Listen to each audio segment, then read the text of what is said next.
Astaghfirullahaladzim, astaghfirullahaladzim, astaghfirullahaladzim, astaghfirullahaladzim, astaghfirullahaladzim, astaghfirullahaladzim, astaghfirullahaladzim, astaghfirullahaladzim, astaghfirullahaladzim, astaghfirullahaladzim, astaghfirullahaladzim, astaghfirullahaladzim, astaghfirullahaladzim, astaghfirullahaladzim, astaghfirullahaladzim, allazi la ilaha illa huwal hayyul qayyum wa atubu ilaik. Allahumma salli ala sayyidina Muhammad, Allahumma salli ala sayyidina Muhammad, Allahumma salli ala sayyidina Muhammad. Allahumma salli ala sayyidina Muhammad, Allahumma salli ala sayyidina Muhammad, Allahumma salli ala sayyidina Muhammad. Allahumma salli ala sayyidina Muhammad, Allahumma salli ala sayyidina Muhammad, Allahumma salli ala sayyidina Muhammad, Allahumma salli ala sayyidina Muhammad. Allahumma salli ala sayyidina Muhammad, Allahumma salli ala sayyidina Muhammad, Allahumma salli ala sayyidina Muhammad. Allahumma salli ala sayyidina Muhammad, Allahumma salli ala sayyidina Muhammad, Allahumma salli ala sayyidina Muhammad wa ala alihi washabbihi wa baraka wa sallam ya karim. Bismillahil Fatihah. A'udzubillahi minasyaitonir rajim. Bismillahirrahmanirrahim. Alhamdulillahi rabbil alamin, arrahmanir rahim, maliki yaumiddin, iyyaka na'budu wa iyyaka nasta'in, ihdinas siratal mustaqim, siratal ladzina an'amta 'alaihim ghairil maghdubi 'alaihim waladdallin. Allahumma shalli ala sayyidina Muhammad. Allahumma aftah 'alaina futuhal 'arifin. Ya Allah, bukakanlah kepada kami pintu-pintu kefahaman. Iftah 'alaina futuh abwabin, pintu taubat. Ya Allah, bukakanlah juga kepada kami pintu-pintu taubat. Waftah alaina futuh al-arifin. Rezekikan, bukakan juga kepada kami pintu-pintu kefahaman-kefahaman arif. Kami tahu tentang pengurusan kehidupan kami dan dunia kami, dan juga yang utama tentang agama kami, Arhamar Rahimin. Waftah alaina abwabar rezeki min haitsu la yahtasib, dan dibukakan kepada kami ya Allah pintu-pintu hidayah daripada jalan yang tidak disangka-sangka, juga pintu rezeki yang tidak kami sangkakan. Birahmatika nastaghiitsu bika amar rahimin. Allahumma rzuqna as-sihhata was-salamah wal afiyah. Ya Allah, rezekikan kepada kami kesihatan, afiah dan keselamatan, wa syifaan min kulli da'in, dan juga kesembuhan ke atas apa penyakit zahir dan batin kami ya Allah. Syifaan ajila la yughadiru saqaman wala alaman illa syifah. Birahmatika nastaghiitsu bika amar rahimin. Faghfir lana faghfir lana faghfir lana fa innahu la yaghfiru dzunuba illa anta ya arhamar rahimin. Walhamdulillahirabbil alamin. Assalamualaikum warahmatullahi wabarakatuh. Semua yang dikasihi Allah Ta'ala. Apa khabar pagi ini? Sihatnya semua sekali. Dan juga sahabat-sahabat yang sama dengan saya pagi ini, alhamdulillah Allah rezekikan lagi untuk kita bertemu.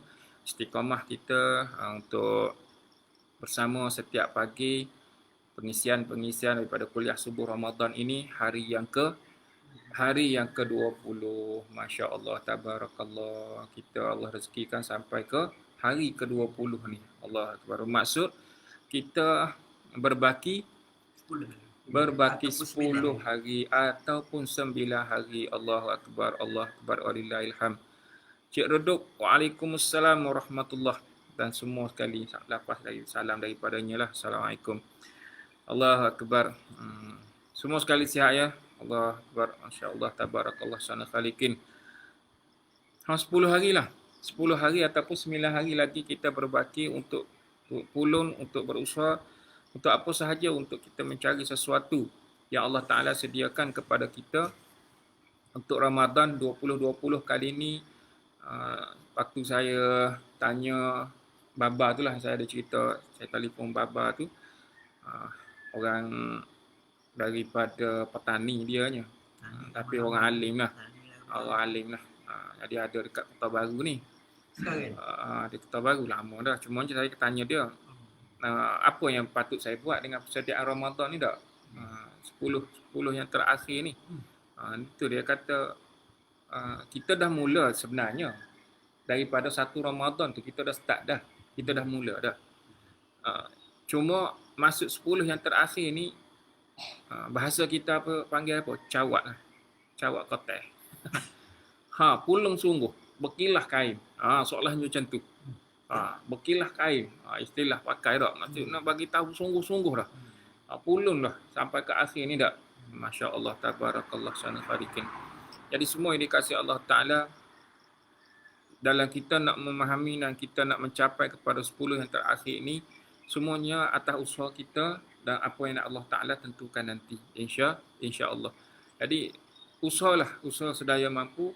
Kerana itu semua yang dikasihi Allah Ta'ala, atas ruang dan peluang pagi ini, jadi saya pun nak bincangkan tentang tentang iktikaf. Tentang iktikaf. Asalnya nak bincang tentang dua khazanah dah. Esoklah insya-Allah, esok kita bincang dua khazanah yang ada dalam bulan Ramadan, satu yang kekal, satu yang berterusanlah, satu akan tinggalkan. Jadi pagi ni insya-Allah, sebab dah masuk 10 yang terakhir sebenarnya. Sebab masuk 10 yang terakhir, maka kita ambil maklumlah, ambil cakna tentang iktikaf itu sendiri. Apa yang menyebabkan baginda Rasulullah Muhammad sallallahu alaihi wasallam meletakkan kedudukan iktikaf ini satu kedudukan yang maksudnya bersungguh pada diri baginda Rasulullah. Dia usahakan sampai 10 yang terakhir ni. Kenapa Rasulullah sampai meletakkan bagaikan wajib ke atas dirinya? Itu penting. Kira penting, besar dalam 10 yang terakhir ni. Dan sedia maklum semua sekali, para sahabat, semua yang dikasihi Allah Ta'ala, apa sahaja perbuatan Rasulullah Muhammad sallallahu alaihi wasallam, dia adalah penunjuk cara. Kita kena faham satu paling utama. Dia adalah penunjuk cara. Penunjuk cara ni adalah orang yang boleh dicontohi. Okey. Dia hak tunjuk ajarlah. Tapi dia adalah praktikal. Seorang yang betul begitu praktikal sekali dalam seluruh daripada perbuatannya, dan setiap perbuatannya itu menjadi ikutan kepada kita. Macam tu. Maksud kita samalah, kita dengan keluarga lah kan. Kita dengan keluarga, kita dengan anak, kita dengan isteri, kita adalah orang yang menjadi penunjuk cara. Jadi anak-anak sejak daripada kecil, dia membesar bersama kita, dia lihat apa yang kita tunjukkan pada dia. Jadi kita tunjukkan dan kita bagi tahu ini caranya. Ini cara yang patut kita buat sebab kita adalah penunjuk cara. Sekiranya kita menjadi, lepas tu kita ajarkan dia apa-apa lagi. Macam tu. Jadi kita adalah penunjuk cara. Sama juga dengan baginda Rasulullah Muhammad sallallahu alaihi wasallam. Hadis daripada Abdullah bin Umar radhiyallahu anhu, bersabda Rasulullah Muhammad sallallahu alaihi wasallam, kana Rasulullah sallallahu alaihi wasallam ya'takiful ashra awakhir min Ramadan. Adalah Rasulullah Muhammad sallallahu alaihi wasallam itu beriktikaf pada 10 hari terakhir bulan Ramadan. Beriktikaf pada 10 hari terakhir bulan Ramadan. Bermaksud bila? Dia dah masuk dah. Ni dah. Ni dah masuk lah ni. Ini yang mana ada di antara kita buat. Ada di antara kita buat. Sekiranya kita adalah orang yang tidak ada keupayaan lagi untuk melaksanakan, maka biarlah kita menjadi orang yang ada maklumat. Orang ada pengetahuan, orang ada maklum tentang perkara iktikaf ini. Sedang dari sudut diri kita sendiri, nak istiqamah duduk dalam 10 hari yang terakhir beriktikaf dengan syarat-syarat dia di luar keupayaan kita lagi. Namun kita adalah orang yang ambil tahu, ambil cakna. Dan mungkin selama ini kita pernah dengar, 10 terakhir Rasulullah ini beriktikaf. Iktikaf macam mana? Iktikaf yang macam mana? Sama benda yang kita praktikal, baru kita dapat pengalaman. Kalau kadang kita dengar, itu hanya sebagai maklumat. Bila amal, dia dah jadi ilmu. Amal terus jadi ilmu. Kadang dengar, maklumat. Maklumat banyak tak selama ni? Banyak maklumat yang kita dapat selama ini. Baik, semua yang dikasihi Allah Ta'ala. Jadi kita bincang tentang iktikaf ini sendiri, yang mana yang ditakrifkan oleh Imam Asy-Syafi'i radhiyallahu anhu, yang bermaksud seseorang itu yang mana dia melazimkan ke atas dirinya sesuatu. Imam Syafi'i mengiktirafkan seseorang itu melazimkan ke atas dirinya sesuatu, serta dia mengurungkan dirinya ke atas perkara tersebut. Dia lazimkan atas sesuatu, kemudian dia mengurung dirinya ke atas perkara tersebut. Atas perkara tersebut sama ada ianya kebaikan atau dosa. Jelas tak? Maksud orang itu dia gini. Dia seseorang itu dia melazimi dengan perbuatan itu. Contoh dia buat apa? Dia melazimi. Bukan setakat dia lazim, tapi dia mengurung. Contohlah kita kata orang bertapa. Orang betapa orang yang duduk beruzlah, masuk dalam gua, masuk dalam hutan belantara. Contoh. Kemudian dia melazimi dengan perbuatan itu. Berapa lama dia letakkan masa? Setahun duduk berselur atas busuk, contoh. Duduk tapa situ. Baik. Kiranya perbuatan itu, perbuatan yang berdosa, kalau dia buat bukan kerana Allah Ta'ala, maka itulah perbuatan dia lazimi. Hak dia buat, dia istiqamah. Dan dia lazim atas perbuatan itu. Sedangkan perbuatan itu tak boleh berdosa. Sebab dia buat bukan kerana Allah Ta'ala dan sampai menyusahkan diri. Contoh. Uzlah yang dibawa oleh Rasulullah Muhammad SAW adalah untuk mentauhidkan Allah. Kat mana? Di Gua Hira. Untuk mentauhidkan Allah. Tapi kalau masuk hutan belantara untuk mencari gah pada diri, kebal, ilmu yang tak tahu apa benda, itu yang Imam Syafi'i takrifkan, i'tikaf itu seseorang itu melazimkan ke atas dirinya sesuatu, kemudian dia mengurung dirinya ke atas perkara tersebut sama ada suatu kebaikan atau dosa. Jadi kita nak yang mana? Allah, kita nak yang terbaik lah, yang mana kita berada dalam nilai yang dianjurkan oleh agama. Okey, baik. Kemudian Imam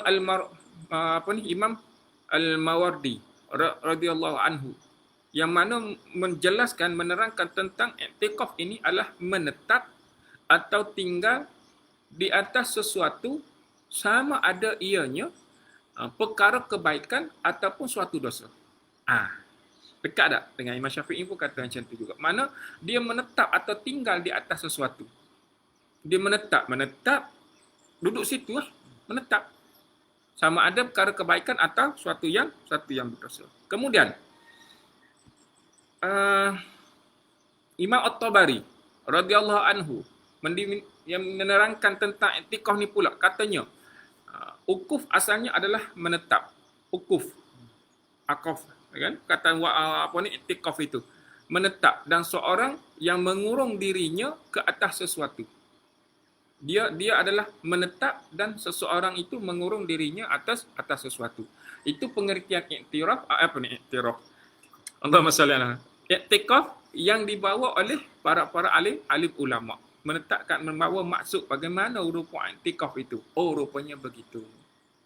Rupanya menetap. Rupanya melazimi. Rupanya berbuat atas sesuatu itu, sama ada dianya berdosa ataupun sesuatu yang kebaikan, dia tetap atas perkara itu sampai dia mengurung dirinya.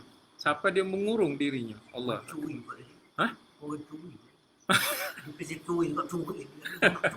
Allahu akbar, Allahu akbar, walillahil hamd. Maka ini kita kena maklum, itu antara perkataan para alim ulama. Maka syarak apa yang ditetapkan oleh agama kita membawa makna kepada i'tikaf itu ialah menetap di dalam masjid dengan tujuan qurbah. Qurbah ini mendekatkan diri kepada Allah. Itu i'tikaf yang dibawa maknanya oleh Islam, oleh agama kita. Jadi kalau dia pergi menetap mana-manalah, duduk dalam rumah kosong ke, bukan kerana Allah Ta'ala, salah. Dia tak jadi qurbah untuk mendekatkan diri kepada Allah, takut mendekatkan diri dengan syaitan. Wa iyazubillah. Baik. Maka dia dilakukan oleh siapa? Dia dilakukan oleh Muslim, mumayyiz, berakal, suci daripada apa? Suci daripada junub atau haid atau nifas, dan ia menghalang dirinya daripada sebarang syahwat, kemaluan. Kita bincangkan nanti. Bab apa i'tikaf dan pengertiannya. Kenapa kita bincang bab i'tikaf? Kerana hari ini dah masuk bermulanya hari 10 yang terakhir, yang mana ianya menjadi sunnah Rasulullah Muhammad sallallahu alaihi wasallam berada di masjid untuk beriktikaf pada 10 yang terakhir. Jadi kita ambil maklum. Dan Allah rezekikan, mudah-mudahan satu masa kita rezekikan keupayaan untuk melaksanakannya. Baik, syarat menetapkan syarat dia, iaitu menetap di dalam masjid dengan tujuan qurbah, iaitu mendekatkan diri kepada Allah, yang dilakukan oleh Muslim, mumayyiz, berakal, suci tubuh badan daripada junub, haid, nifas, dia menghalang dirinya daripada sebarang syahwat kemaluan. Itu syarat. Syarat. Itu syarat dia. Syahwat kemaluan maksudnya dia tidak membuat hubungan suami isteri. Okey, baik. Jelas Maka keadaan ini yang perlu kita maklum, rupanya syarat-syarat dia dah ditetapkan. Kat mana, di mana nak kena buat, siapa orang yang boleh melaksanakan. Baik, semua yang dikasihi Allah Taala. Maka dalil yang mensyariatkan iktikaf ini yang merupakan ibadah, yang merupakan suatu ibadah yang disyariatkan, maka Allah berfirman, a'udzubillahi minasyaitonirrajim, wala tubashiruhunna wa antum aakifuna fil masajid. Wala tubashiruhunna wa antum aakifuna fil masajid. Surah Al-Baqarah ayat 187. Dan janganlah kalian bermesra-mesraan dengan isteri-isteri kalian dalam keadaan beriktikaf di dalam masjid. Itulah syarat kepada menghalang dirinya dari sebarang syahwat kemaluan. Maka mana mungkin kita duduk dalam masjid, dalam masjid tiba kita buat hubungan suami isteri. Maka itu terlaranglah. Maka dari sudut iktikaf ini, dari sudut syarak yang dia disyariatkan kerana berdasarkan dalil daripada firman Allah Taala surah Al-Baqarah ayat 187. Bismillahirrahmanirrahim. Wala tubashiruhunna wa antum aakifuna fil masajid. Baik, semua yang dikasihi Allah Taala, maka ini yang kita datangkan hadis yang tadi, pensyariatan iktikaf daripada hadis yang dibacakan awal-awal tadi, iaitu daripada Abdullah bin Umar radhiyallahu anhu, Rasulullah Muhammad sallallahu alaihi wasallam bersabda, kana Rasulullah sallallahu alaihi wasallam ya'takiful asra awakhir min Ramadan. Adalah Rasulullah Muhammad sallallahu alaihi wasallam itu beriktikaf pada 10 hari terakhir bulan Ramadan. Boleh? Allahumma salli ala sayyidina Muhammad.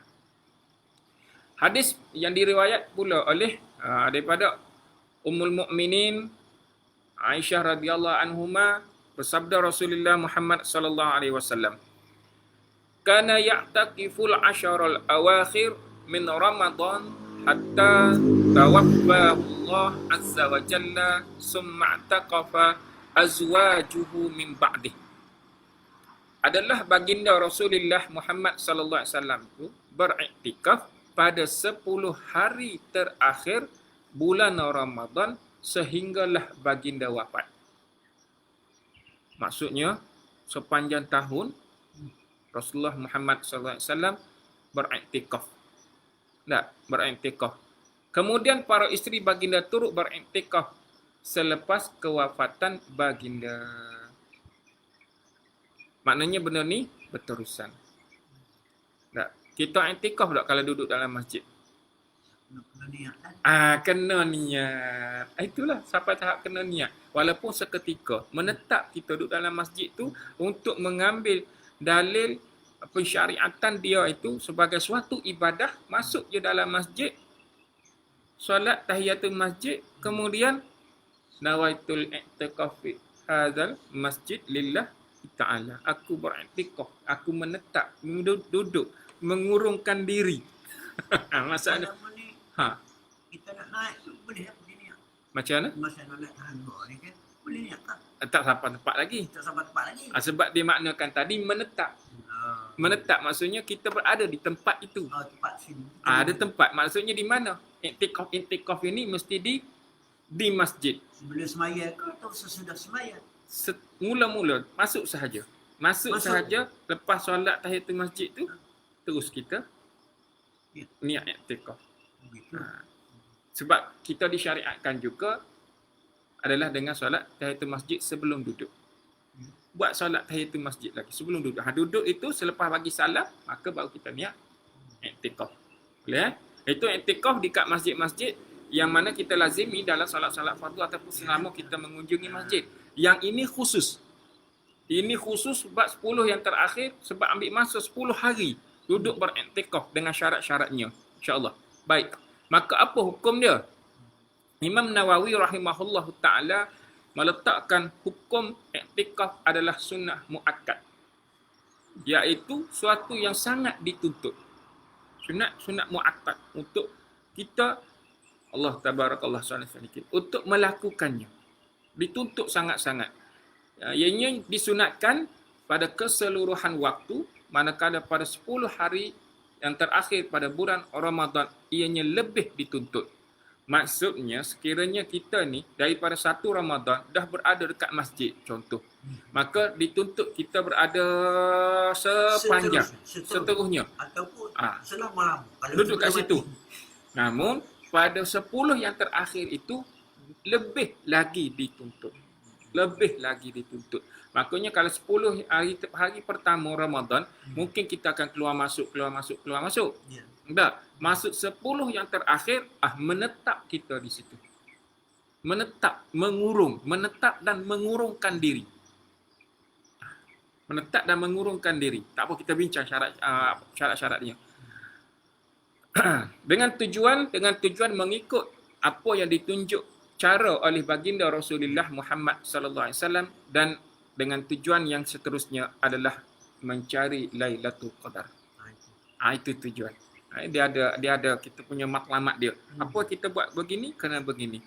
Samalah kita buat contoh tadilah, duduk dalam hutan, duduk dalam rumah kosong. Apa tujuan dia ni? Dia nak capai apa sebenarnya? Benda tu berdosa, tapi dia nak capai juga. Mesti ada sesuatu yang dia nak. Baik, kerana itulah syariat meletakkan bahawa kita duduk dalam tujuan untuk mengikut satu petunjuk apa yang ditunjuk oleh baginda Rasulullah Muhammad sallallahu alaihi wasallam. Yang kita dah bagi tahu dah sebelum ini, apa sahaja yang ditunjuk cara oleh baginda Rasulullah, dia adalah untuk umatnya. Untuk umatnya tengok, untuk umatnya contohi. Gitu. Baik. Dan 10 yang terakhir, semua maklum, insya-Allah ada masa kita bincang nanti tentang Lailatul Qadar. Lailatul Qadar itu. Baik, semua yang dikasihi Allah Ta'ala.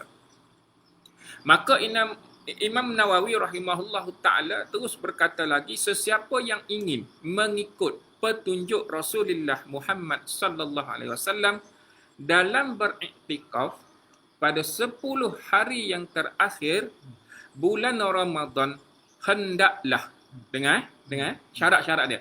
Hendaklah dia masuk ke dalam masjid sebelum terbenamnya matahari malam 21 Ramadan, dan dia keluar selepas terbenamnya matahari pada malam hari raya. Itu syarat. Itu syarat. Rasa macam mana? Balik kita baru bilang sini lah. Rasa macam mana? Kat mana syarat dia tadi?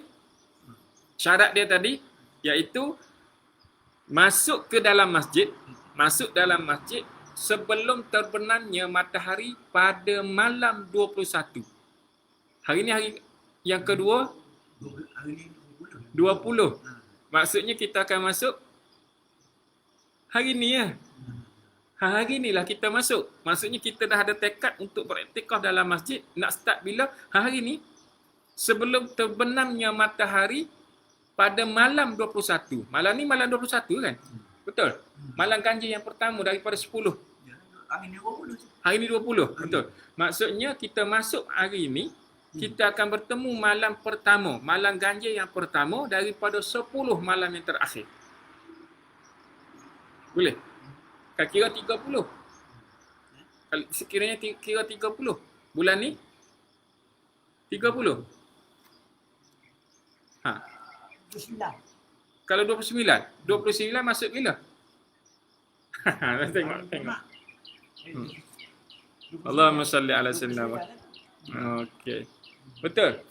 Baik, kalau sekiranya 29, kita akan masuk bila? Nak masuk tu. Nak masuk ke masjid tu, sekiranya 29 hari. Tidak 21 lah. Kita akan masuk sekira untuk cukupkan 10 hari yang terakhir. Yalah pernah 20. Masuk kemarin lah. Masuk kemarin lah. Masuk kemarin lah. Ya. Masuk kemarin lah sebab Pasal kita kira biar dia cukup 10 hari. 10 hari. Cukup 10 hari daripada hari-hari yang terakhir dalam bulan Ramadan. Ya, ya. Sekalipun bulan itu hanya 29. Ya.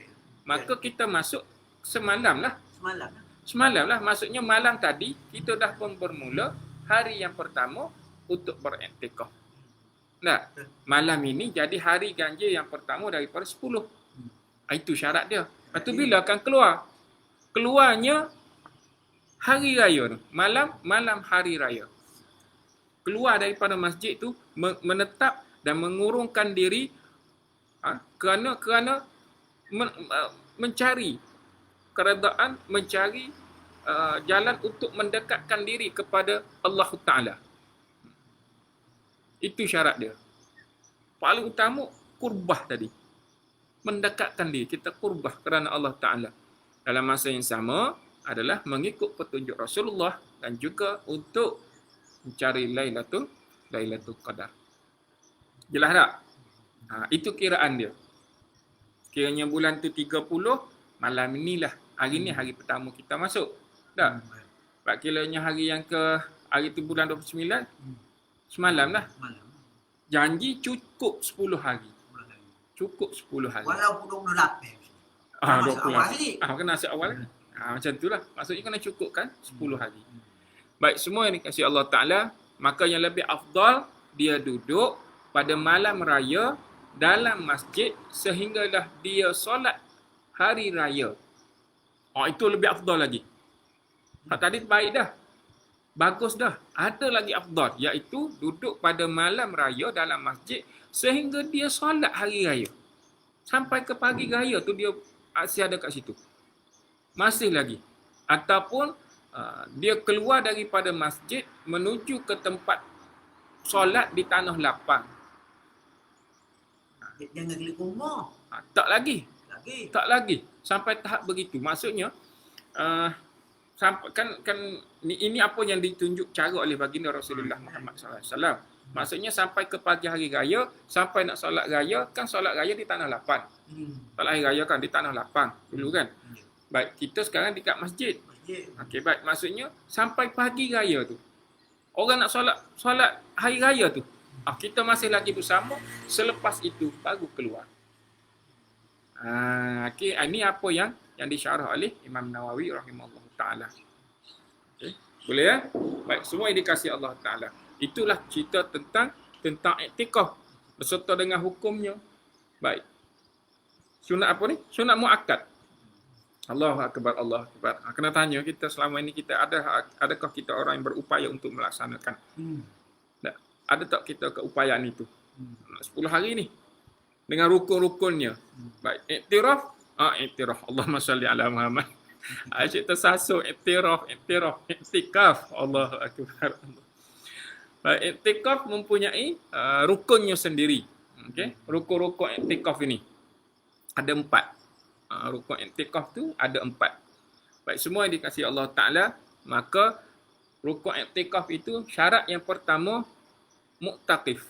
Mu'takif ni adalah orang yang melakukan iktikaf itu. Orang itulah. Dia sendiri yang nak buat. Sayalah. Tak? Atas diri kita ni. Atas diri kita yang nak melakukan. Tak boleh nak wakil-wakil. Tak boleh nak wakil, tolong iktikaf bagi diriku. Tak ada. Orang itu sendiri, dia sendiri yang nak iktikaf, mu'takif. Dia panggil mu'takif. Orang yang melakukan iktikaf itu. Yang kedua, masjid. Yang kedua, di sudut tempatnya di masjid. Kemudian dia adalah orang yang berniat. Berniat nak melaksanakan, kemudian dia mesti menetap. Menetap. 4 syarat. Okey, 4 syarat. Baik, mu'takif.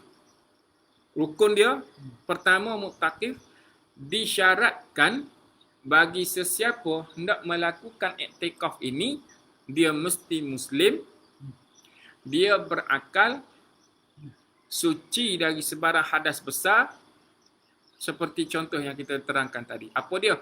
Junub, dia tak ada haid, dia tak ada nifas. Dia tidak dalam berjunub. Tak. Okey, baik. Itu syarat dia Muslim, berakal, lepas tu suci daripada sebarang hadas besar. 3 perkara utama. Tak. Maksudnya orang perempuan tak termasuklah ni. Sebab Muslim. Tak. Muslim. Syarat dia. Makanya keutamaan berlaku ke atas orang lelaki lah. Orang lelaki. Baik. Berlaku pada orang lelaki. Namun para isteri baginda Rasulullah Muhammad sallallahu alaihi wasallam juga beriktikaf selepas kewafatan. Sebelum ni Rasulullah buat. Tak. Hari 10 yang terakhir Rasul Muhammad ni antara lain dia mengejut para ahli keluarganya untuk sama-sama menghidupkan malam. Menghidupkan malam. Malam-malam 10 yang terakhir. Maka bila i'tikaf, maka Rasulullah Muhammad sallallahu alaihi wasallam adalah orang yang melaksanakan dengan syarat-syarat yang telah ditunjukkan. Maka selepas kewafatan Rasulullah, para isteri dia sambung perbuatan dia itu. Maksudnya dari sudut apa yang kita faham, dari sudut syarak dia, utamanya adalah Muslim, berakal, serta suci daripada sebarang daripada hadas besar.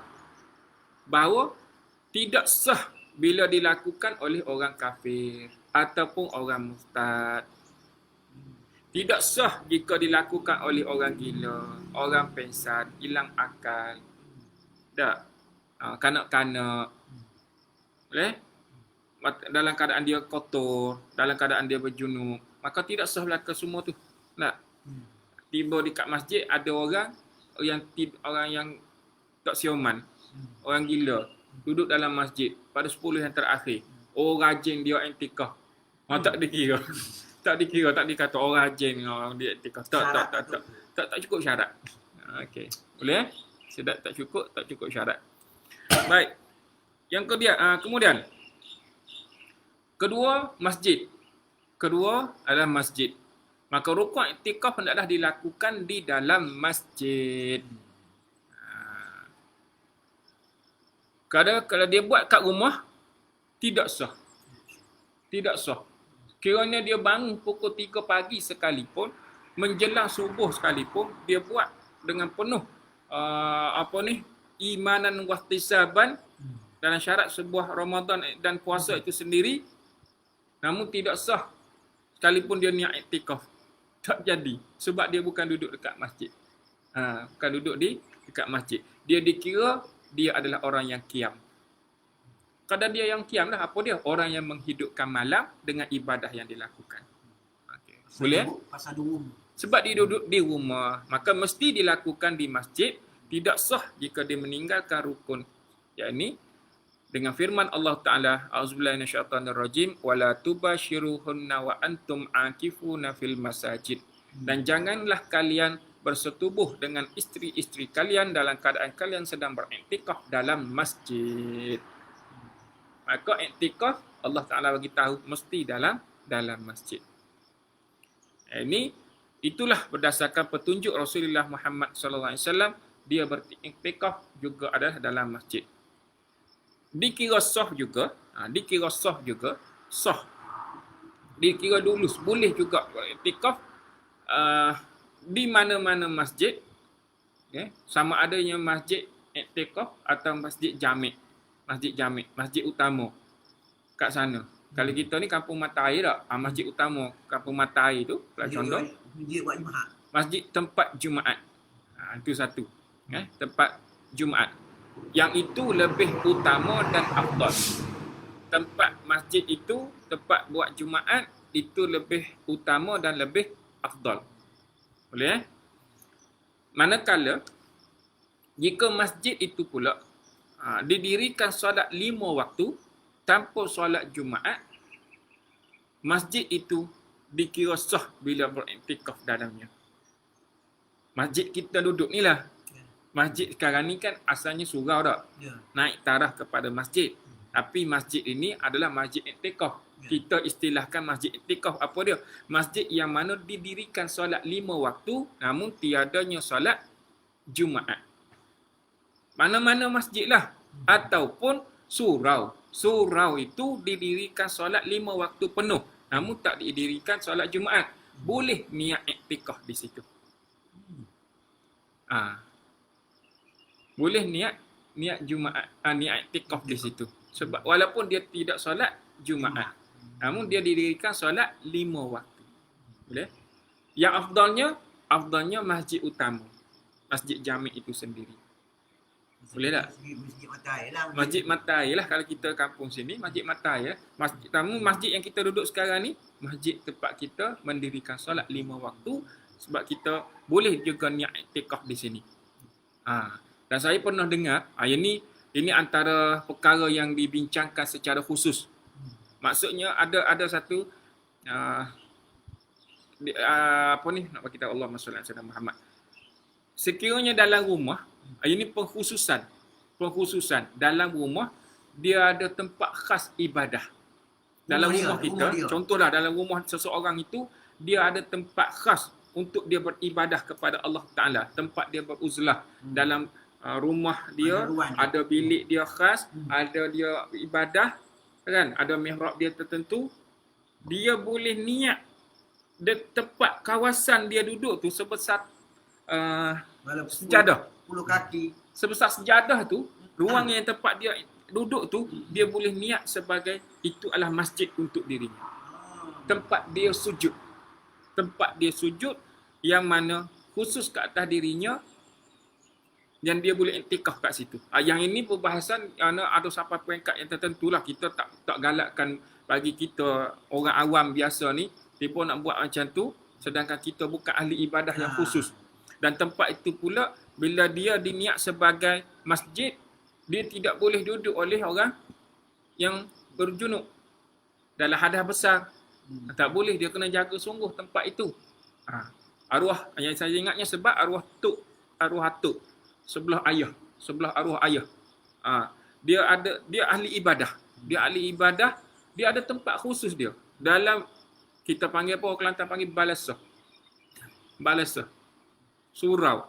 Dia ada tempat khusus dia untuk dia ibadah. Dan bila kami ni anak cucu pergi ke tempat ibadah dia tu, surau dia tu, dia akan keluar solat berjemaah 5 waktu selama kita ada kat situ lah.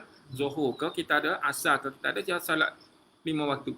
Habis dia selesai solat, dia masuk ke tempat ibadah dia tu, di situlah adanya Quran yang sudah selalu duduk mengaji, di situlah kitab-kitab dia duduk bertalaah. Dan di situ dia niat iktikaf. Sebab dia kata di situlah tempat dia sujud. Itulah masjid bagi dirinya. Ini sebab dia khusus. Dia ahli ibadah. Dan itulah pakaian dia. Tu. Tabarakallah sanakakin. Allah tempatkanlah dia di kalangan orang-orang yang beriman, insya-Allah. Allah. Baik, semua yang dikasihi Allah Taala. Maka demikian dengan syarat-syarat yang kita bincangkan dengan rukun ni. Tempat jelas ni tak? Masjid mesti di masjid. Kemudian yang ini asas. Kutlah mana pun selain daripada kita nak iktikaf, niat adalah suatu perkara yang asas. Niat itu juga ibadah. Kita niat juga adalah suatu ibadah. Maksud kita nak lebih-lebih lagi secara khusus ini. Yang mana berdasarkan hadis yang umum yang semua tahu, innamal a'malu binniyat. Okey. Kerana asas kita duduk kerana niat. Sebab tu kita dalam masjid, kita duduk pergi masjid tak? Duduk saja. Selepas salat tahiyatul masjid, itulah iktikaf fi hadzal masjid lillahi ta'ala. Duduklah. Menetaplah tu. Dia kata jangan kamu duduk sebelum kamu semayat itu. Salat iktikaf. Salat ni tahiyatul masjid tu. Salat masuk meraihkan masjid. Baik. Maka fungsi niat ni adalah untuk membezakan antara adat dan juga ibadah. Itulah tujuan dia. Baik. Dalam bab bersuci. Bab bersuci secara umum. Bila kita masuk dalam bilik air, nak mandi itu untuk apa dah kita? Kalau dari sudut adat, masuk je bilik air, mandi tak? Kita kata ambil khusus mandi. Mandi ni boleh tak niat sebagai ibadah? Kalau masuk sebagai adat saja, asal masuk bilik air, mandi, buang air besar, buang air kecil, apa gitu je lah. Bila masuk sebagai ibadah, masuk kita niat pada awal masuk kerana nak membersihkan diri, kerana aku nak berhadap dengan Allah Ta'ala, duduk dalam fitrah yang bersih dengan suci. Bukannya sekadar niat hanya kerana masa tu kita nak mandi hadas besar. Bukan hanya semata-mata. Maksudnya kita masuk dalam bilik air sekalipun atas urusan biasa kita. Adat yang selalu kita buat, namun bila kita niat sahaja kerana kita nak membersihkan diri. Untuk jadi orang yang sihat, segar, bersih, disukai Allah Ta'ala, dikira ibadah. Kalau tidak jadi adab macam biasa. Masuk dalam masjid, masuk dalam bilik air. Wah, merau duk menyanyi. Tak ke ada apa-apa semua. lagi. Tak ada apa-apa. Habisnya gitu lah. Habis ya. Adabnya gitulah. Oh. Ha. Right. Tak ada panggil tak ada buah hasil lah. Tak ada hasil apa. Bila masuk dengan ibadah, dia akan iringilah sesuatu yang asbab kepada jadi lambang kepada ibadah tu. Tengok cermin pun dia boleh berdoa dalam hatinya, duduk dalam keadaan baik. Sebelum masuk bilik air dah ada baca doa. Doa sebelum masuk bilik air dah apa-apa banyak perkara yang dia boleh buat. Maka niat paling utama untuk membezakan antara adat dan juga ibadah. Okey. Maka sama juga nak membezakan kita duduk dalam masjid ni sekadar untuk berehat atau untuk menetap. Ada tak orang masuk masjid singgah sekejap? Ada. Ada tak orang masuk masjid kerana rehat tu, kerana nak baring? Ada tak orang masuk untuk tidur? Dalam 2-3 minit, dalam 10 minit, 20 minit, setengah jam? Tak. Orang singgah. Jadi kalau kita ni masuk tanpa niat khusus untuk beriktikaf, jadi seperti biasa lah. Jadi seperti orang datang masuk untuk solat fardu, dalam lepas tu jumpa dengan kawan sembang, lepas tu keluar. Lepas tu mari pula orang lain. Sebab tu nak kena niat itu kena kuat. Kena ada secara khusus. Maka untuk beribadah dalam bab iktikaf ini, maka hendaklah seseorang itu dia berniat hendak memulakan beriktikaf, mahu menetap dalam masjid itu dalam tempoh tertentu dengan tujuan tertentu. Dia kena khusus lah. Dia kena khusus lah. Kerana dia ibadah sunat muakkad yang amat-amat sunnah muakkad yang amat-amat dituntut untuk dilaksanakan. Maka untuk membezakan iktikaf kita masuk seperti mana salat tahiyatul masjid, salat lepas tu duduk niat iktikaf. Lama dalam lebih kurang setengah jam ataupun sejam kita balik. Dapat tak niat iktikaf? Dapat niat iktikaf satu. Tapi yang ini khusus kena terus bagi tahu. Aku beriktikaf dalam masjid ini untuk 10 hari kerana Allah Taala. Masing-masing apa ni niat tadi. Niat setiap individu lah. Muktakif itulah orang yang berhasrat, yang berniat nak buat iktikaf dalam masjid untuk berada dalam masjid selama 10 hari yang terakhir. Maka dia kena jelaskan terus. Bagi tahu terus bahawa dirinya beriktikaf, saja aku beriktikaf dalam masjid ini 10 hari kerana Allah Ta'ala. Maka seluruh daripada syarat-syarat tadi dia kena laksanakan dengan dirinya tahu dirinya tidak berada dalam hadas besar, dia adalah orang yang sihat akal fikiran. Okey, baik. Syarat yang keempat, rukun yang keempat, dia mesti menetap di dalam masjid. Maka tidak sah melainkan beriktikaf dalam masjid dengan kadar tempoh yang dinamakan menetap mengikut uruf. Duduk dalam itu 10 hari tu. Dalam masa 10 hari. Dalam masa 10 hari tu. Dia mesti menetap kat situ. Kadar yang mana yang dia dah sepakat pada dirinya, okey, mesti dalam masjid itu. Masjid itulah. Okey. Allahumma salli alaihi wasallam. Tidak cukup antara lainnya, tidak cukup sekadar melalui bahagian dalam masjid tanpa menetap di dalamnya, seperti seorang itu masuk melalui pintu dan daripada pintu itu keluar pada pintu itu. Nak ceritanya sebentar sahaja, tak boleh. Syarat dia mesti menetap dalam masjid. Menetap, apa maksud menetap? Seperti rumah lah. Menetap ni lama lah. Urus sebagai menetap. Kita tahu, kamu menetap di mana? Tunggu, memang di situ dah. Makanya masjid itulah dia, tempat dia menetap dalam tempoh yang tertentu. Boleh tak? Allahumma salli ala sayyidina Muhammad. Allahumma salli ala sayyidina Muhammad. Baik. Jelas rukun yang keempat itu. Kemudian diharamkan buat orang yang sedang beriktikaf untuk bersetubuh dengan isterinya dalam keadaan dia beriktikaf. Maka jatuh kepada hukum haram jika dia beriktikaf. Maka di sini kita faham, bila dia datang beriktikaf beserta dengan isterinya, ataupun masa selama dia beriktikaf tu isteri mari hantar makanan ke malam, mari hantar makanan tengah malam, mari timbul rasa syahwat, semua dia melakukan hubungan suami isteri. Maka di sini atas larangan secara khusus kerana dia telah berniat iktikaf itu, maka larangan ini jatuh kepada haram. Lari patah lari kan. Langgar patah larang Ah, itu. patah lari. Langgar patah larang. Langgar rukun dia. Macam kita langgar rukun buat umrah lah. Ya. Susunan umrah tu kita langgar rukun dia, maka apa yang patut kena buat adalah dendanya. Benar. Dia ada Bayar dam dia tu. bayar. Okey.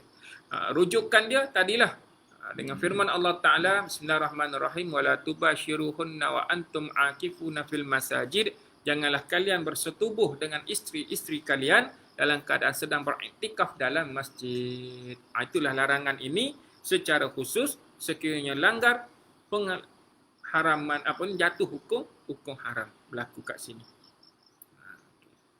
Kerana apa?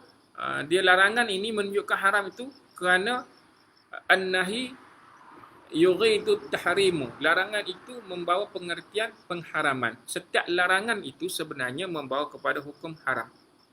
Itu kaedah yang kena jelas. Lari-lari sebab lari-lari ni tak boleh. Larangan itu sebenarnya adalah perkara yang diharamkan. Jadi bila wala, perkataan la itu nahiyah. La itu wala tubashiruhunna. Jangan kalian bersetubuh. Maka larangan ini bila langgar haramlah hukum dia. Allahumma salli alaihi. Boleh? Jelas tak? Tadilah akutnya mari hantar kat malam. Dah 3 hari dah duduk kat masjid, 3 hari mari hantar makanan, dia mari terasa. Okey, baik. Boleh tak? Tak boleh. Jatuhlah larangan itu. Baik, semua dikasihi Allah Taala. Maka apa yang boleh dia lakukan? Okay, apa yang boleh dia lakukan semasa dia beriktikaf? Okay. Dia banyak hijau sebenarnya. Ah, Tidak kata lepas sosok dia. tak. Baik, apa yang dilakukan semasa beriktikaf? Maka Imam Nawawi rahimahullah taala menyusun beberapa perkara yang boleh dilakukan. Maka selama kita beriktikaf ini sentiasa mewangikan diri. Sentiasa mewangikan diri. Duduk dalam keadaan yang bau wangi. Kemudian kita indah, cantik dalam berpakaian itu, pakaian ibadah. Kemarin kuliah duha bincang daripada petunjuk tarikat ke jalan akhirat. Bincang tentang inilah fitrah kita perlu ada dalam keadaan bersuci, dalam keadaan bersih tubuh badan. Mana kita boleh bezakan.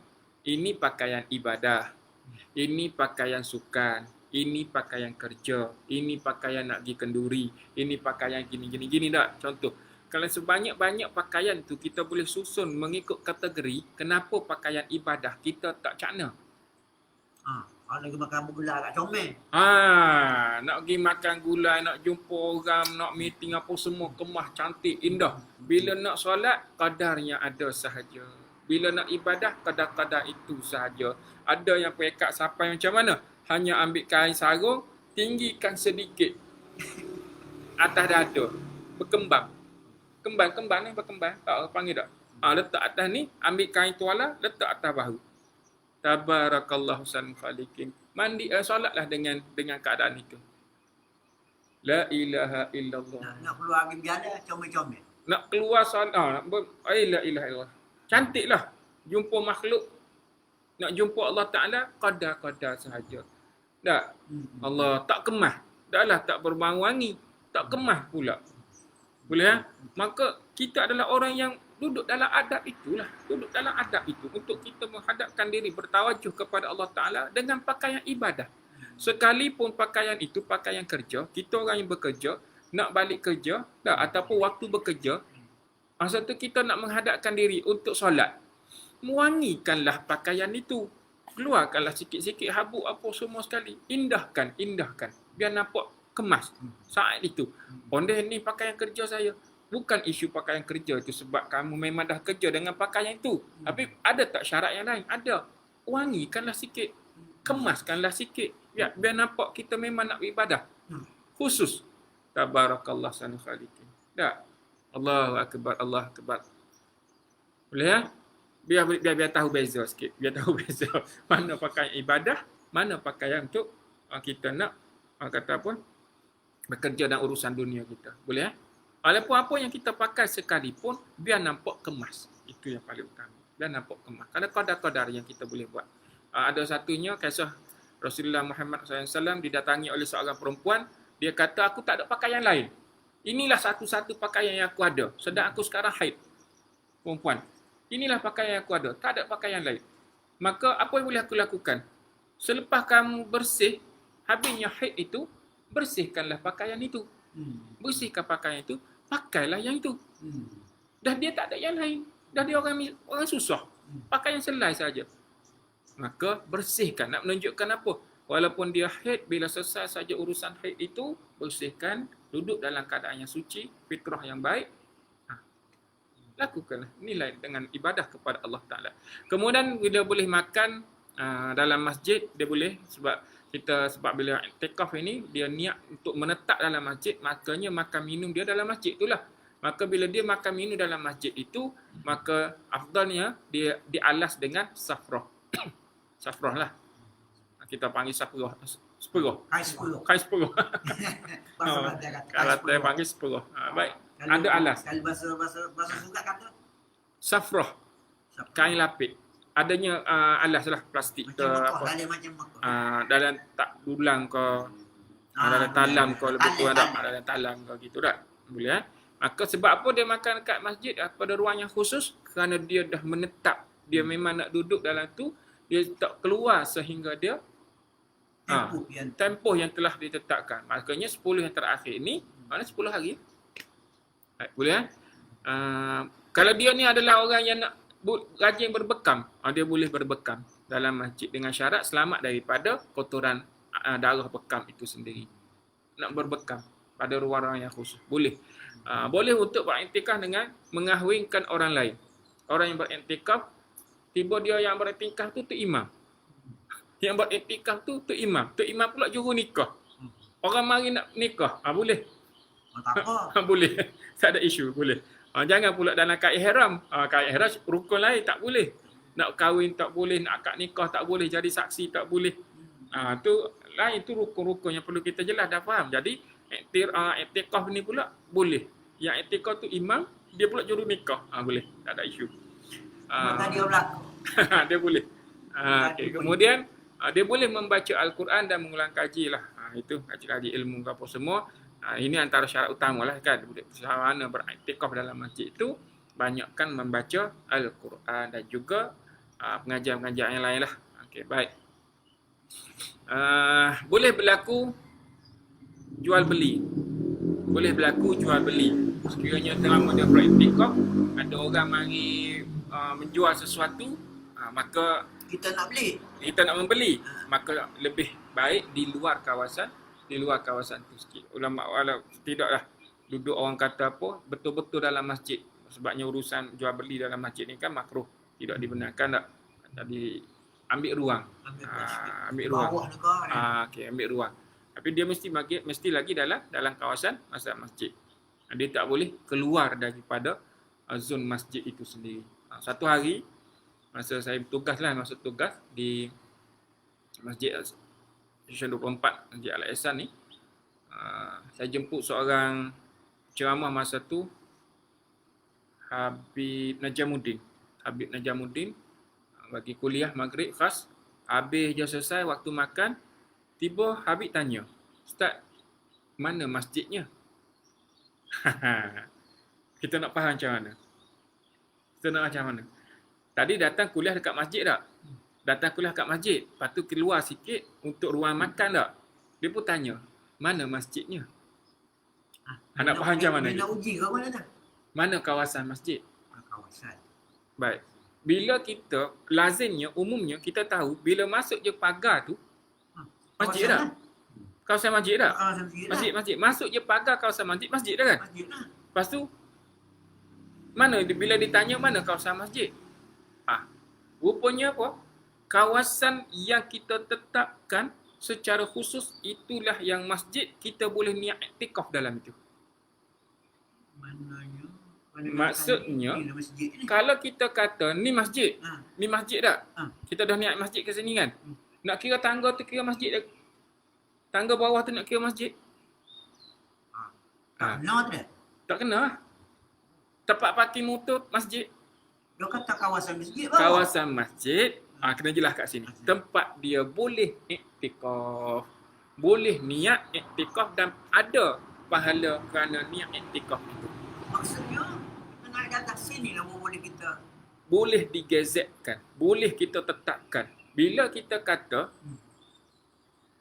tangga tu masjid, tempat ambil wuduk tu masjid, habis kalau orang haid, orang perempuan yang haid, tak? Ataupun orang lelaki ataupun perempuan dalam keadaan berjunub, hadas besar. Nak mandi kat rumah, air tak ada. Nak pergi mandi kat masjid. Lalu masuk tu kawasan masjid. Habis kalau masuk kawasan masjid, macam mana nak kira? Maksudnya, kalau kira betul-betul tak boleh kan? tak boleh lah. Tak boleh lah. Sebab kawasan masjid tu yang kita boleh niat sebagai iktikaf. Khususnya di situ. Yang mana dia mesti diduduki oleh orang muslim, muslimat yang bersih daripada hadas besar dan hadas kecil. Ya, kita nak masjid atas ni lah, di atas ni. Inilah, kalau inilah kawasan masjid yang kita ada sekarang ni, kawasan berkapet ni. Ya, iyalah. Dia berkata. Masuk duduklah Cuma mana-mana apa? Cuma mana-mana. Duduklah. Boleh lah. Penjuru mana? Duduk. Tak ada masalah. Tapi boleh niat sebagai niat iktikaf. Kalau dia kawasan bawah ni. Tangga tu tak boleh nak kira lah masjid. Tangga pun tangga masjid lah. Cuma Tangga umum masjid. macam tu lah. Cuma tempat niat untuk khusus iktikaf, Tempat khusus ni lah. itu yang perlu kita maklum. Mula-mula dia tanya, Habib tanya, Ustaz mana tak masjid? Kawasan masjid. Saya pun kata dalam petak tu. Betul. Dalam petak. Sebab dia ada dewan. Ada dewan. Dia kata dalam tu lah. Saya kata, betul lah? Betul. Alhamdulillah. Selesai. Lepas jawab saya. Jawab tu lepas. Apa? Maksudnya sekurang-kurangnya kita faham. Dia tanya tu kawasan masjid mana? Saya pun kata, tu dalam kawasan dewan itu. Daripada sliding sebelah sana sampai sliding sebelah sini dan seluruh daripada petak ini, inilah dewan untuk itulah masjid. Kita kena jawab tadi, kena komen juga lah tu. Habis kalau kata jawab, ni tempat kita makan ni masjid. Habis Habis dah. Habis Sebab apa? Kalau ada yang antara wanita yang sedang haid, dia mari nak dengar kuliah, tapi dia tak masuk dalam kawasan. Tiba kita kata itulah tak masjid. Habis Habis dah. kena cakna, kena ambil maklum. Boleh ya?